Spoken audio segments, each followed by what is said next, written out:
સુરત જિલ્લાના ઓલપાડ વિસ્તારમાં જમીન સંપાદન મામલે મોટું કૌભાંડ સામે આવ્યું છે।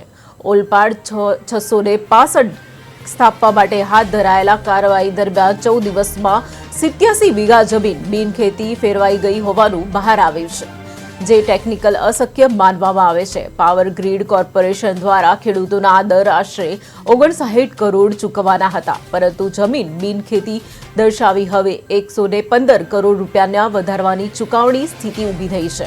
આ સમગ્ર પ્રકરણમાં મંત્રી મુકેશ પટેલ તથા સ્થાનિક નેતાઓ અને અધિકારીઓની મિલીભગતથી ભ્રષ્ટાચાર થયું હોવાના કોંગ્રેસ નેતાના તુષાર ચૌધરીએ આક્ષેપ કર્યો છે।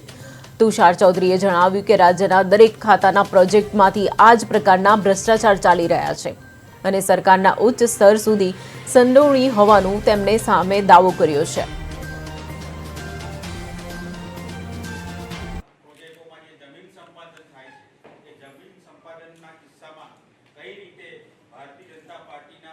પદાધિકારીઓ અને સંબંધિત અધિકારીઓ દ્વારા એક વ્યવસ્થિત કૌભાંડ આચરીને બંને કેન્દ્ર અને રાજ્ય સરકાર પાસેથી ખૂબ મોટી રકમનું પડાવી લેવાનો એક કારસો રચાઈ ગયો છે।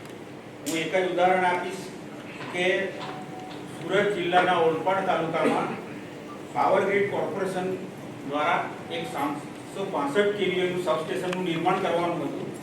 તો 6/8/2024 રોજ પત્ર લખવામાં આવે છે મામલતદાર શ્રી ઓલપાડને કે ગોલા, ટકારમાં અને રાજનગર આ 3 ગામોમાંથી અમારે 765 કેવી સબસ્ટેશન બનાવવા માટે જમીન જોઈએ છે, તો એના માટેની કાર્યવાહી કરો અને અમને ખાતેદારોના નામ સાથે જણાવો।